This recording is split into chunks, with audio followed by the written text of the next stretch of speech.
In studio today, our Squawk newsmaker, not normally the case, usually could be anywhere, Hong Kong, Thailand. Marc Faber is editor and publisher of the Gloom, Boom, and Doom Report. Marc, I want to just start where we were in Europe. The Euro region's combined debt burden, the numbers are out, surged today, the highest level ever, or at least since the euro was introduced, 87.3% of GDP. That includes Greece as 170%.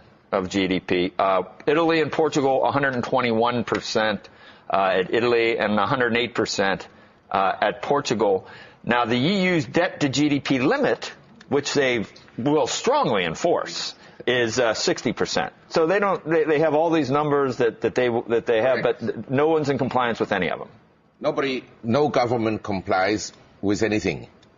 Especially, is this a representative of what the globe is facing? Is it similar to anything here in the U.S., or it's just Europe? It's similar. It's a symptom of Western societies, democracies that have overspent, where essentially debt has grown on the private sector level and on the government sector excessively.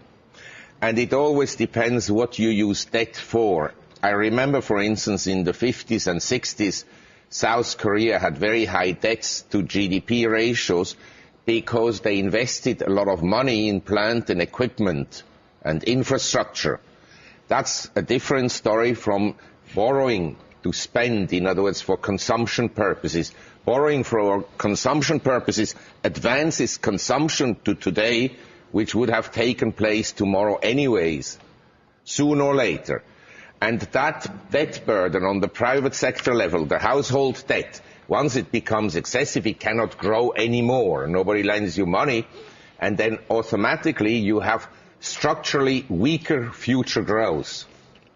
I'm reading. Normal. So why did you say you're in the business now? I've quoted Tocqueville and Thomas Jefferson, and you are now too, and including Plutarch. This happened. This is all the way back. This is long time ago, Andrew. This Plutarch dude. He says the abuse of buying and selling votes crept in, and money began to play an important part in determining elections.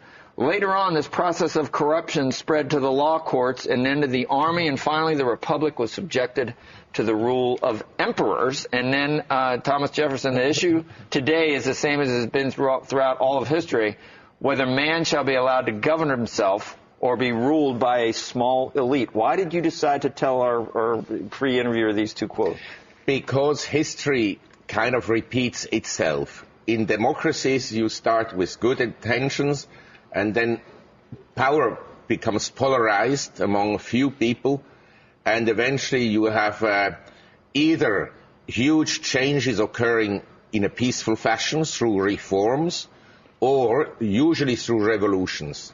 Where do you think we are in the U.S. here on this? Well, we're not yet dead ahead of a revolution, but we're getting closer. We're moving into that direction. And the same in Europe. I think the regimes will try to keep the system alive as it is for as long as possible, which means there's no fiscal cliff. There's a fiscal Grand Canyon, never-ending deficits, because you have to feed the population with all kinds of hands out, whether you're a Republican or whether you're a Democrat. And so the debt burden will continue to go up, and one day the system breaks. So is that 5, 10, 15, 50 years? Well, you're going to be dead by the time. I just want to know what we're talking about. You're a young man. I think the time frame would be within 5 to 10 years you have a colossal mess. Here or in Europe, or both? Everywhere in the Western world. You see, we had an Asian crisis, 97, 98, which was devastating. Markets went down 90%, currencies collapsed, and there was no intervention by the new Keynesian. The system then deleveraged. The private sector tightened their belts, government spending was cut, and it was painful for a few years. But now we have essentially again a boom. And you think your Rottweilers are going to be enough for you when this, how many do you have? Well, I'm a peaceful person. The problem is our drones. Against drones, the Rottweilers are not very Do you have useful. more than 3? Yes. How many do you have? 4.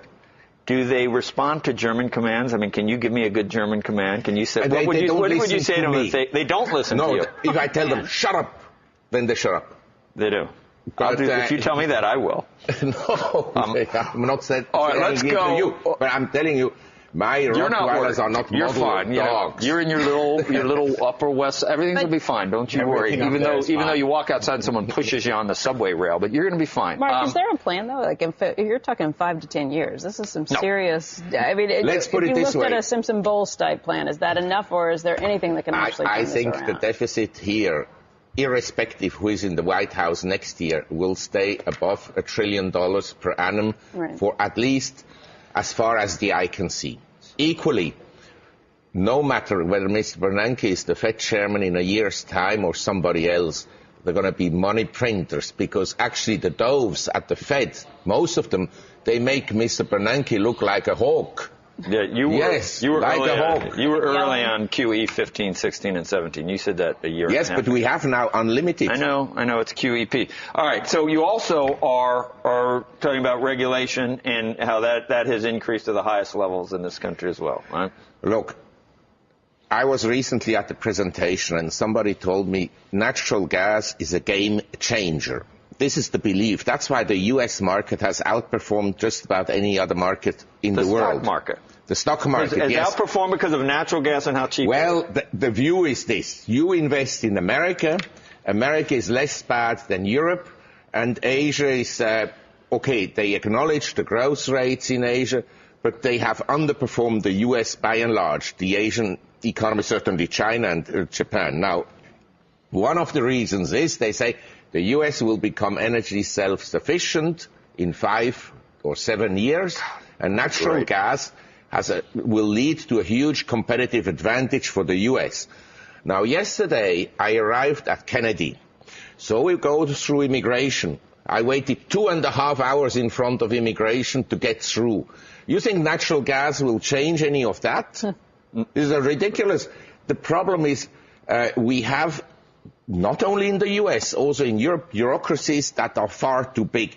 My medicine for the U.S. is reduce government by minimum 50%. Minimum.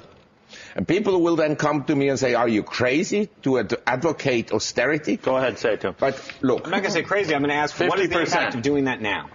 The impact would be immediately an improvement in the economy. Immediately. An immediate because improvement you in would the economy. immediately reduce regulation. Government helps the economy, Andrew. It's great. The regulations are super. From the government layoffs. Believe me. Look, you take all that money out of the system overnight, you have a problem. You're taking it back into the private You're a sector. nice person. You're young. I'm sure you never read Milton Friedman's book, Capitalism and Freedom. Yes, I did, actually. You did? I did. I recommend you read it once again, because it's very short to read. And it contains a lot of very interesting and valuable points against the intervention by government. In particular, he says there is no evidence whatsoever that increased government spending leads to actually an improvement in the economy.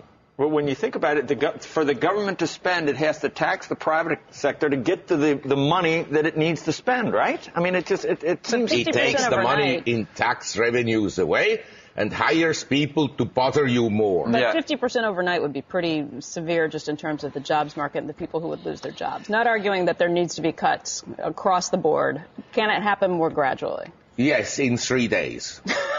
Yes, in 3 days. One after the other.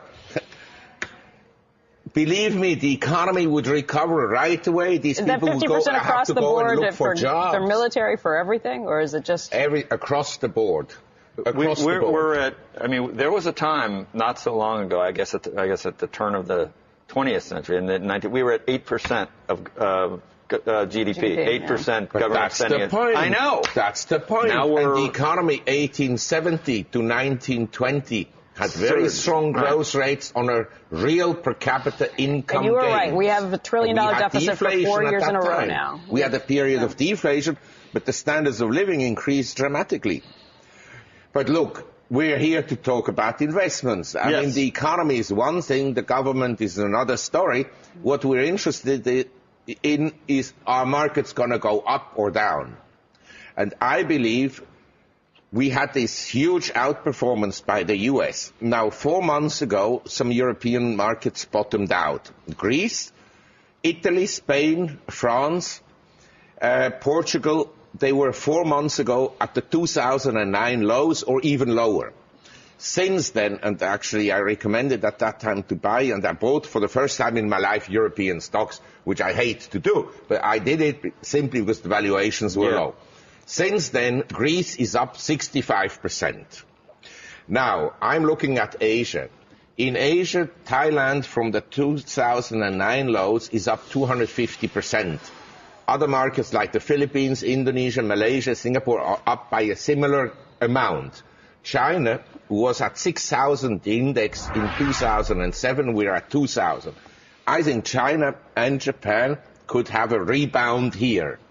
If Greece could rebound by 65%, the greatest garbage can rebound by 65%. Believe me. I'm not now necessarily saying that Chinese economy is improving. On the contrary, it's worsening. But you understand, the asset allocators, they sit there. They see this market up and that market down, and suddenly money shifts. How about here? I think here we're going to go down, say, 20% from the recent top at 1470. Why? The technical position of the market is poor, and the corporate earnings are worsening. And I believe that if the statistics were precise, which they aren't, because if you measure GDP and then you have a price deflator, it depends how you calculate the price deflator to determine real GDP growth. I think there's hardly any growth. Now, I'm not debating that the housing industry is improving, but other industries are worsening. So you would fight the Fed? Well, let's put it this way. I think the Federal Reserve and fiscal policies, not just in the US, have rather been destabilizing than stabilizing. You see, the idea of Keynes at that time was you smoothen out the business cycle. You go up in the excursion of prosperity, so you have higher tax revenues, you create a surplus, and when the excursion into depression arrives, you release a little bit. So you smoothen out the business cycle. But monetary and fiscal policies in the US in the last 30 years have actually aggravated the ups and downs of economic swings and, of course, of financial markets. You have much more volatility.